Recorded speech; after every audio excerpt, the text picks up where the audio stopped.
há 20 minutos que eu escolhi o tema livre-arbítrio para tratar da noite de hoje. Meus irmãos, muita paz. Quero dedicar a palestra de hoje à minha sogra, Dona Ana Ramos Valadão. Na sexta-feira passada, ela desencarnou. E mandou um recado para a filha, Marisley, dizendo assim: diga às meninas que eu cheguei bem. Geralmente os recados são assim: diga que eu estou bem, mas que eu cheguei bem. Chegou significa dizer que estava longe do seu habitat, estava em viagem, estava num ambiente de transição e agora chegou bem. Chegou bem. É o resultado de uma consciência de uma bondade. Uma senhora de 75 anos, que tem uma vida de bondade. Aos 13 ficou órfã de mãe. Imaginemos uma pessoa passar toda uma existência, vivenciar todas as dores físicas e morais, sem ter uma mãe para consolá-la. E a sua religião maior era a bondade. Bondade, acolhimento. Em uma semana que ela me conheceu, ela começou a fazer, ela fazia com muita propriedade, crochê. Começou a fazer um crochê, um pullover para mim. Nem me conhecia direito. Ali eu já pensei, bom, já tem autorização da mãe para casar, agora fica mais fácil, né? Porque quando a mãe quer, tudo acontece. Tudo começa com a mãe e também às vezes termina com a mãe. Então, era uma pessoa bem-humorada, tinha conselho para qualquer situação, muito prática, objetiva, mas a sua bondade é marcante. E só uma pessoa daquele nível de bondade, de vontade de trabalhar, de dedicação, de bom exemplo em todas as áreas, pode chegar bem. Diga às meninas que eu cheguei bem. É a melhor mensagem que um espírito familiar pode passar para os seus entes queridos. Ó, cheguei bem. Como se quisesse dizer, que bom que eu estou de volta à minha casa. A gente fica até com a sensação de, como eu quero também chegar bem, né? Então, eu quero dedicar essa palestra de hoje sobre o livre-arbítrio à Dona Ana. Tomando banho, que eu pensei nesse tema aí, não sabia que você ia falar do tema. Se eu soubesse, eu teria caprichado mais.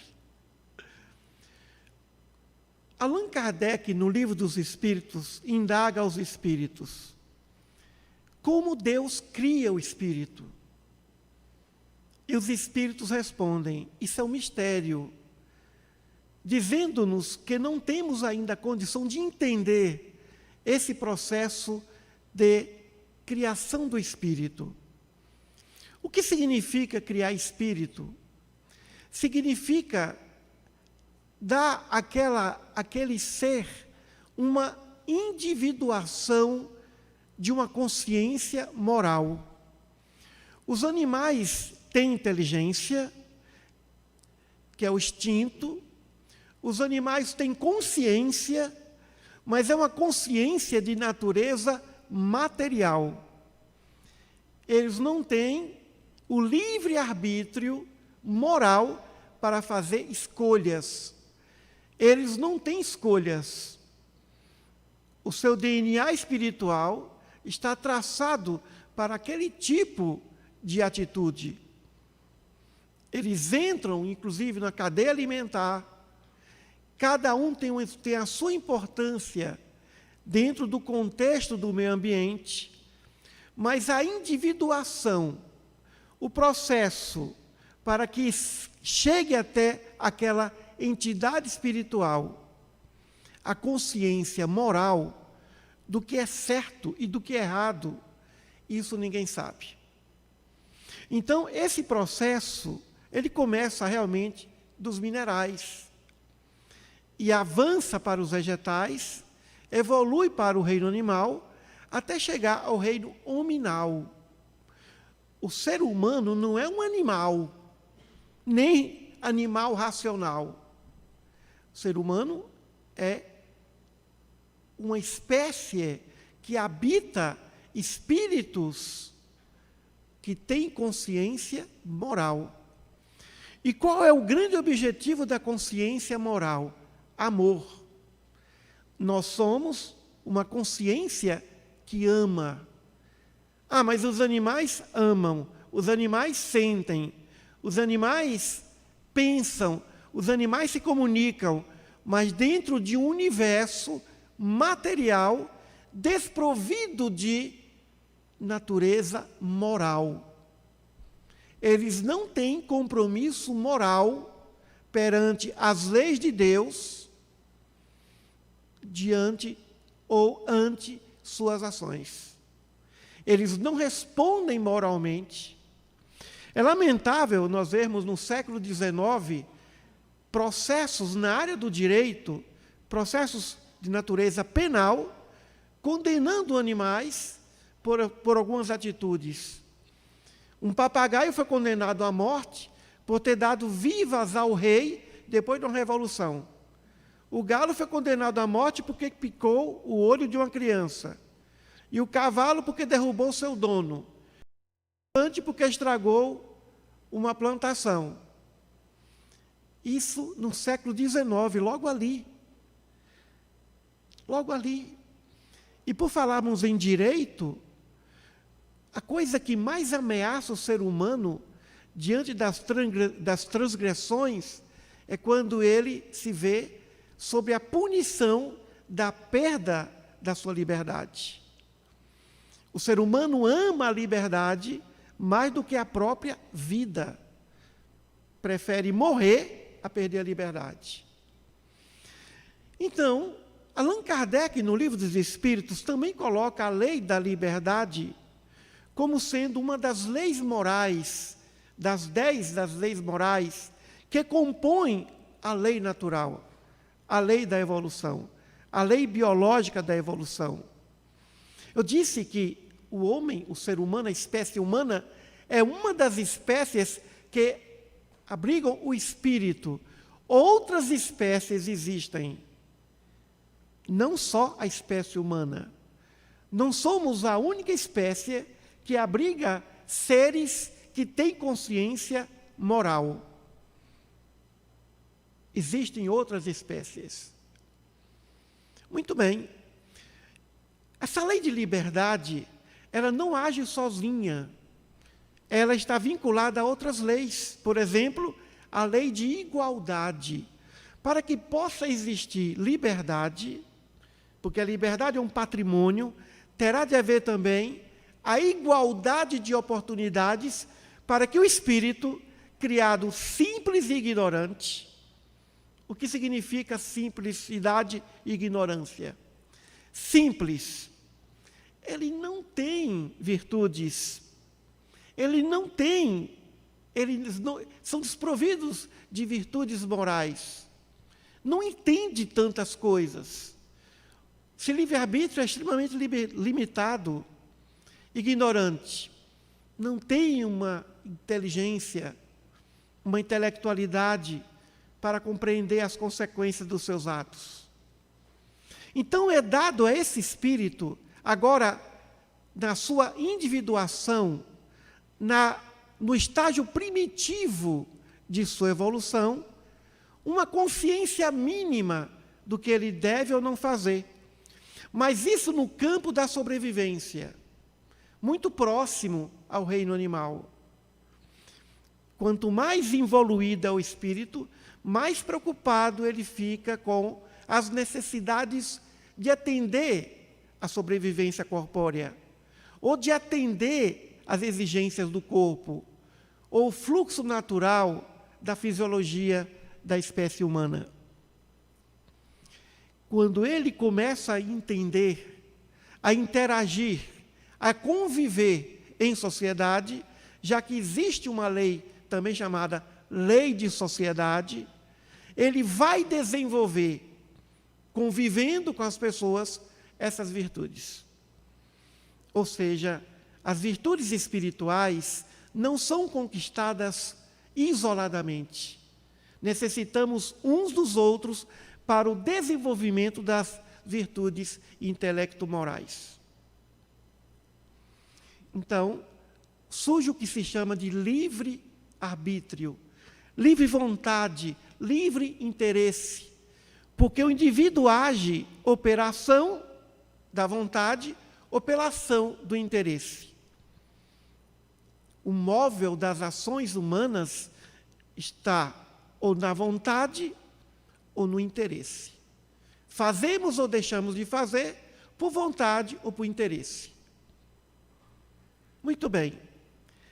O livre-arbítrio significa o caminho para se conquistar a verdadeira liberdade.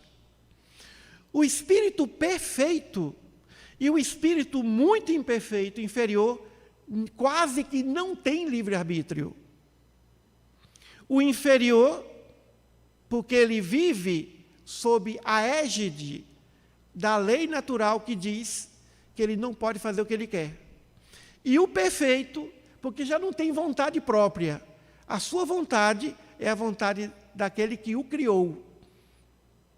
Um espírito perfeito age não de acordo com a sua vontade, porque não tem mais vontade, não tem mais interesse, a não ser o interesse e a vontade de Deus.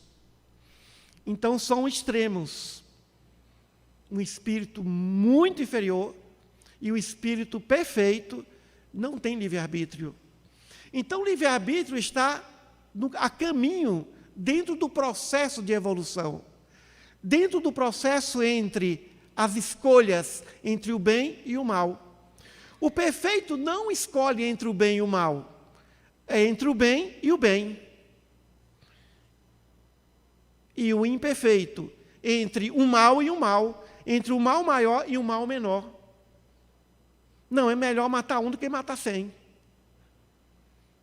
É melhor fazer isso que no nível inferior. É como se nós estivéssemos observando a figura matemática da abscissa e das ordenadas do plano cartesiano. O espírito perfeito, ele escolhe entre o bem e o bem, mas ainda ele escolhe. Mas chega um momento que ele não vai mais escolher, porque é Deus que escolhe através dele. Aí alguém pode questionar, e a individualidade? Quando se chega à perfeição, se perde a individualidade? É evidente que não. Porque essa individualidade vai se plenificar.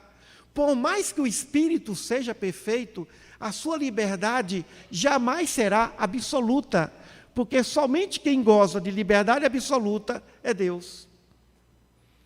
E em nenhuma obra da sua imanência, nenhum espírito goza de liberdade absoluta, porque aí deixaria de ser filho e sim o próprio Deus.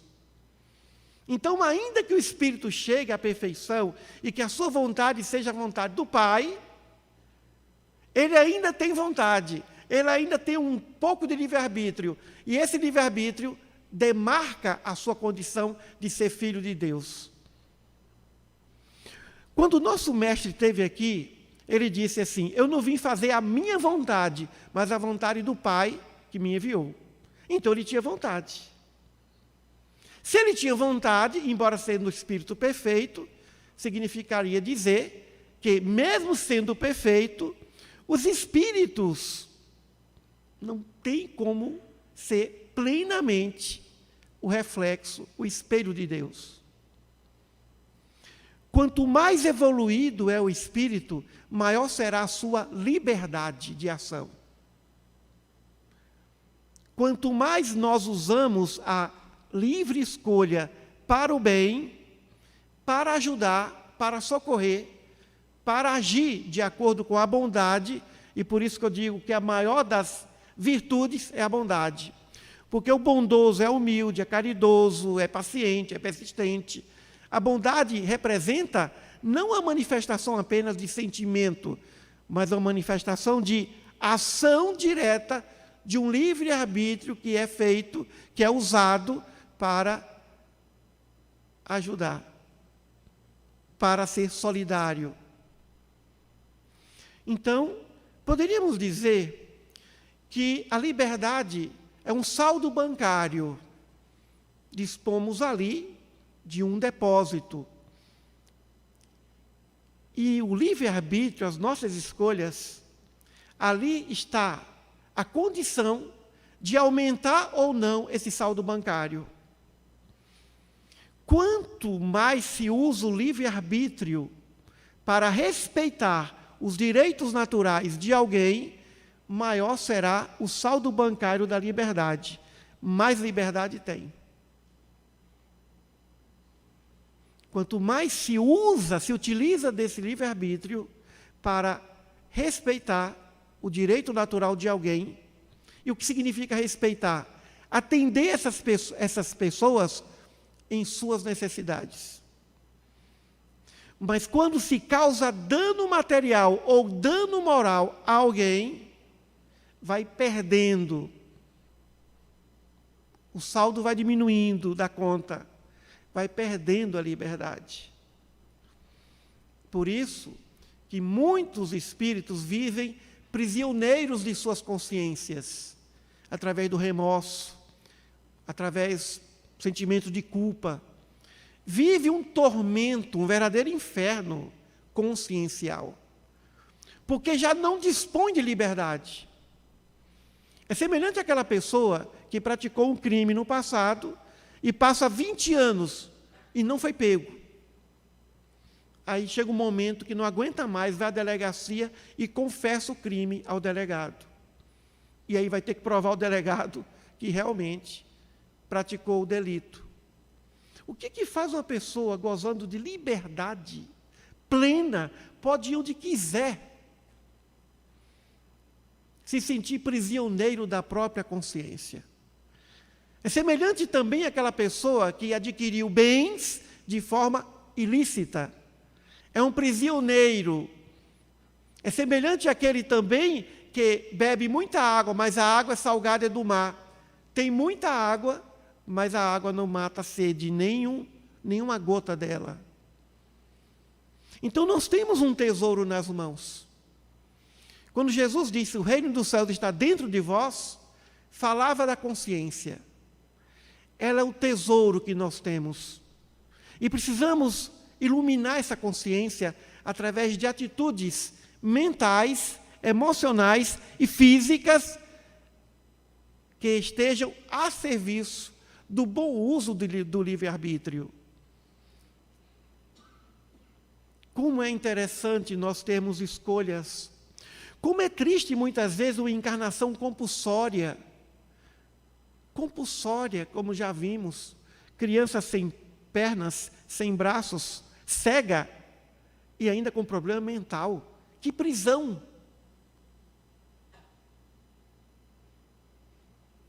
A nossa liberdade ou a nossa escravidão está supervisionada pelo tribunal da consciência.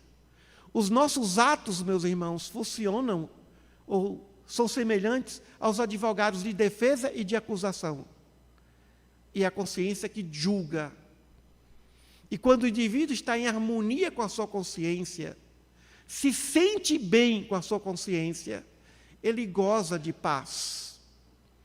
Ele goza da mais perfeita paz. E ele pode dizer, eu cheguei bem dessa longa viagem, ou dessa breve viagem. Mas o que fazermos com esse tesouro que nós temos, consciencial, através do livre-arbítrio?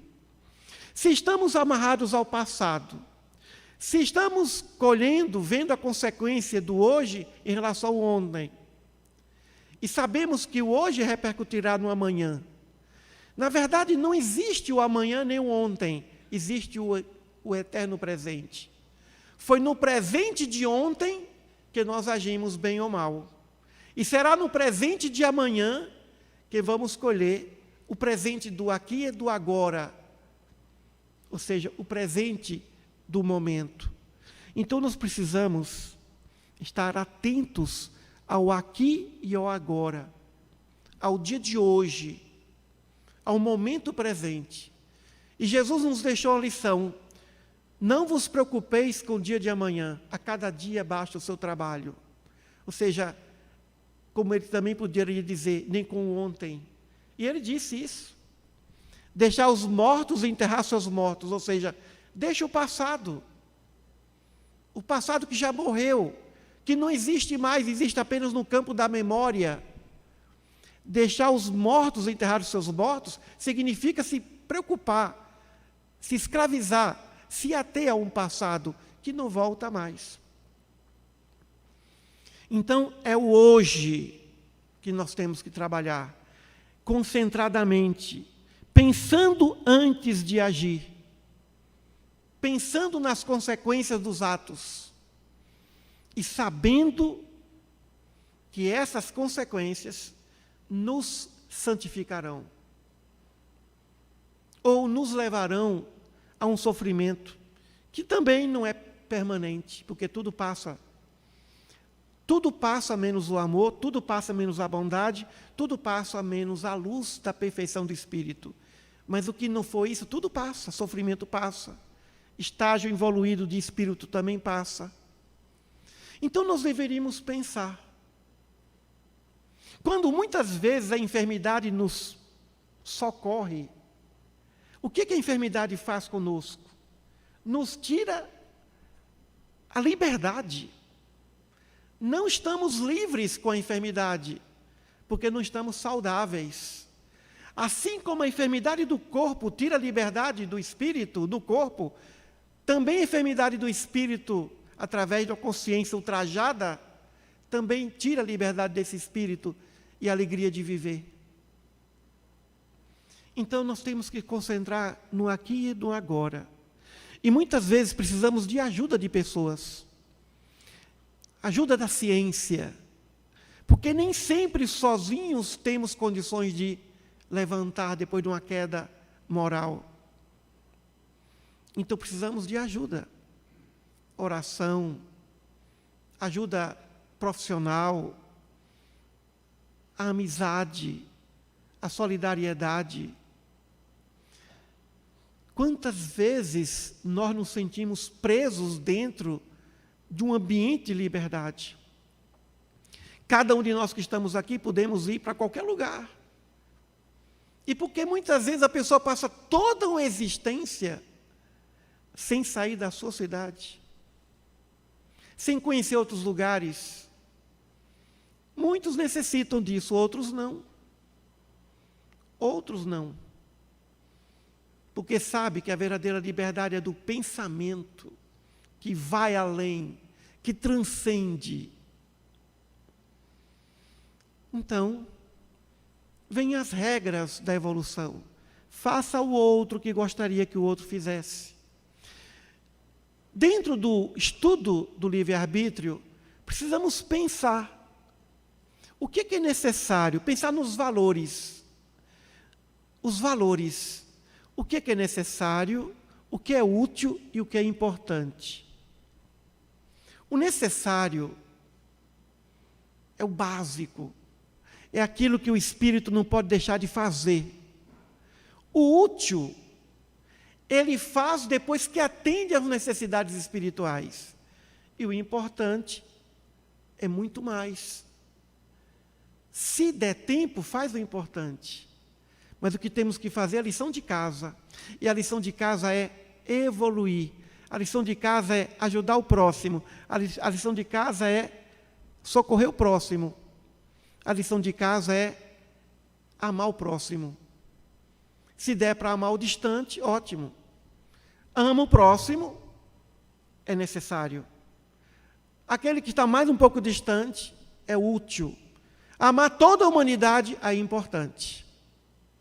Mas não adianta querer amar toda a humanidade se não ama os de casa, se não ama os próximos.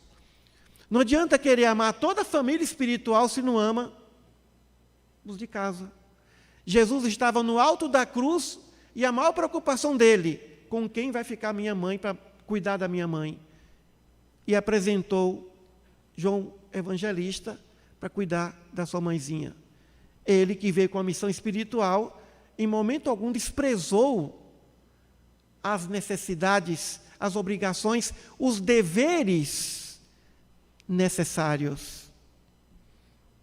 Muitas vezes nós queremos virtudes, e queremos todas as virtudes de uma hora para outra.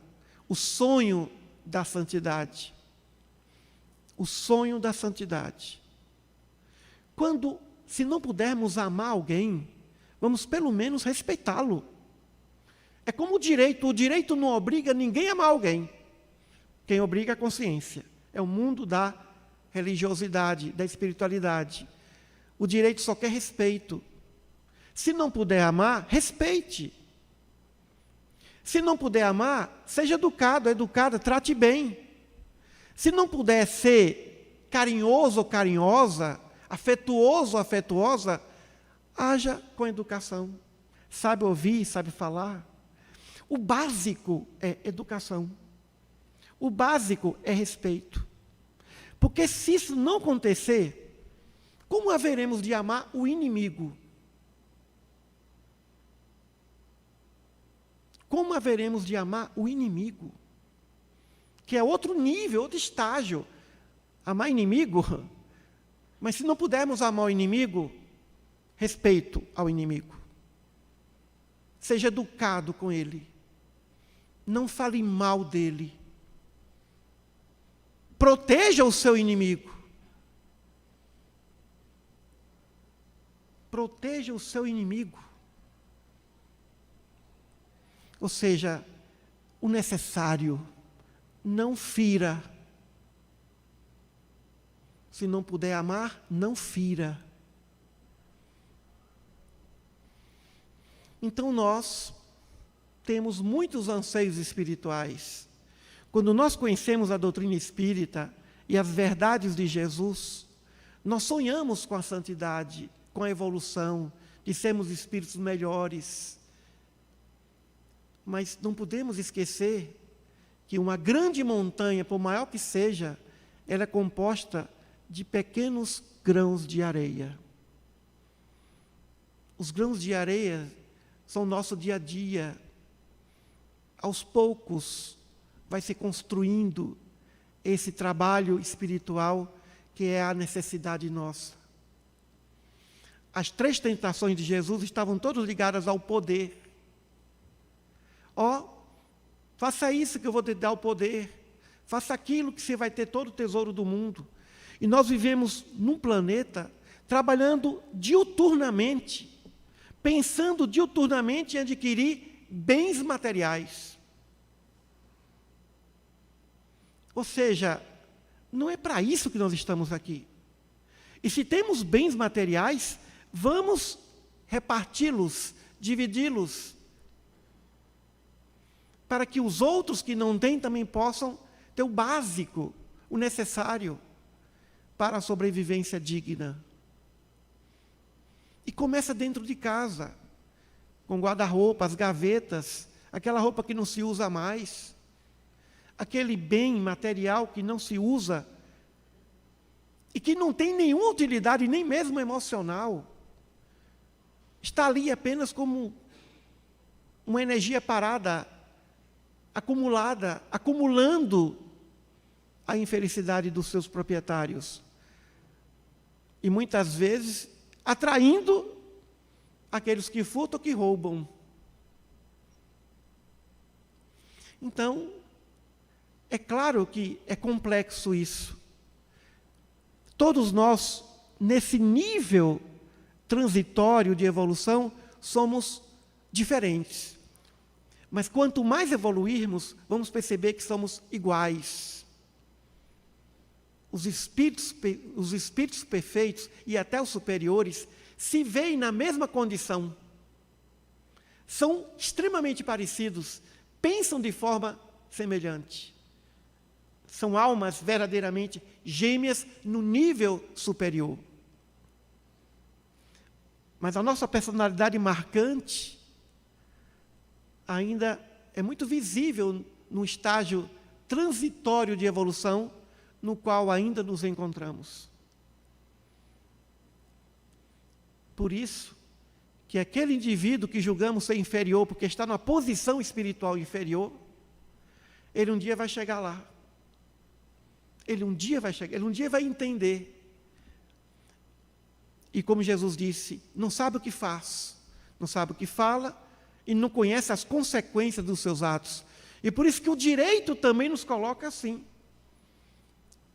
Classifica por idade absolutamente incapaz, até os 16 anos, dos 16 aos 18 incompleto, relativamente incapaz, e acima dos 18, capaz.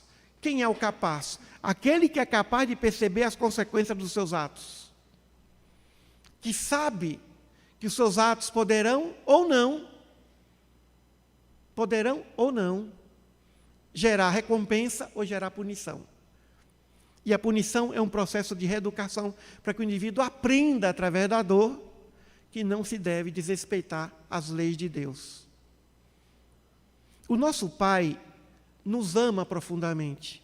Não temos dívidas para com Deus, mas Ele determinou o lastro bancário das suas leis. E nós temos dívidas perante essas leis. Mas também nós temos créditos perante essas leis.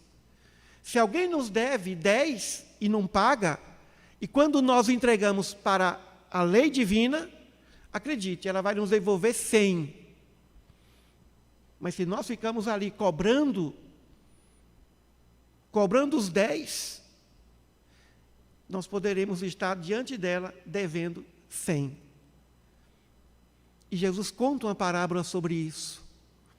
Um homem devia ao seu senhor muitos denários, e o Senhor perdoou a dívida. Depois ele saiu dali e encontrou outro que o devia, e ele ficou ali, torturando esse indivíduo, agredindo, e até que contaram ao Senhor: olha, o Senhor perdoou a grande dívida dele, ele não quer perdoar a pequena dívida que o seu irmão tem para com ele. E aí o Senhor chamou a atenção. Então, meus irmãos, vamos aproveitar dessa liberdade de podermos reencarnar num planeta como esse. É verdade que essa liberdade é limitada. Estar num corpo físico é também limitador. É um elemento de limitação. Mas poderíamos estar em planetas bem mais atrasados, em condições desagradáveis e inóspitas. Como também vamos estar um dia em outros mundos, fora do contexto cíclico de reencarnações físicas, compulsórias, numa condição que vamos evoluir apenas em colônias espirituais, sem necessidade de reencarnar. E cada vez mais em colônias mais evoluídas, com espíritos mais evoluídos, que compõem a maior parte dos espíritos. Para cada espírito imperfeito, ainda no estágio primário da evolução, existem bilhões de espíritos perfeitos. A regra no universo não é a doença. Quando nós vamos visitar uma cidade, se nós ficarmos só nos hospitais, nós vamos pensar: toda a cidade está doente. E não é verdade. Os enfermos estão nos hospitais, mas a maior parte está na via pública, se locomove, não se encontra acamado. Então, como nós vivemos num planeta que é um planeta hospital, onde o mal ainda impera sobre o bem, nós pensamos: o universo tem mais espírito imperfeito do que perfeito. Não. Tem muito mais espírito perfeito, superior, do que imperfeito. Vou repetir. Para cada espírito imperfeito, existem bilhões e bilhões e trilhões e quintrilhões de espíritos perfeitos, porque a regra não é ser doente, é ser saudável. A regra é ser perfeito, a regra é ser superior.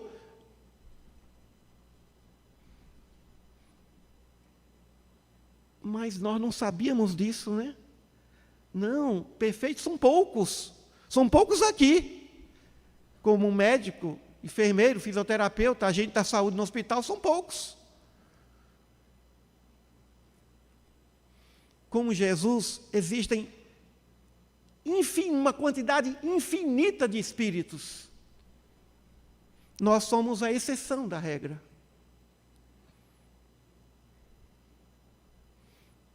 E quando nós imaginamos bilhões e bilhões de galáxias, mundos visíveis, e incontáveis mundos invisíveis, a imaginação humana não pode conceber aqueles que não têm mais livre-arbítrio. Livre-arbítrio é muito pequeno, porque fazem com perfeição a vontade do Pai. Então, essa reflexão é uma reflexão para que nós vigiemos nossas atitudes a cada momento. Muita coisa nós provocamos, geralmente nós provocamos, mas muita coisa nos chega desafiando nossa conduta. Não nos desesperemos. Vamos fazer o melhor, vamos dar o nosso melhor hoje. A cada dia vamos superando nossas limitações. Vamos dar hoje o nosso melhor. E como diz Emmanuel, andar pelo menos 1 milímetro por dia. Vamos evoluir um pouquinho mais, 1 milímetro por dia. E desse jeito nós vamos entender o que o nosso Cristo quis dizer. Não vos preocupeis com o dia de amanhã. Porque no amanhã, nós vamos dizer como Dona Ana, eu cheguei, diga às meninas que eu cheguei bem. Que eu cheguei bem. É o que nós vamos dizer depois dessa nossa breve viagem. Diga a todos, meus entes queridos, que eu cheguei bem. Muita paz a todos e que Jesus esteja sempre entre nós.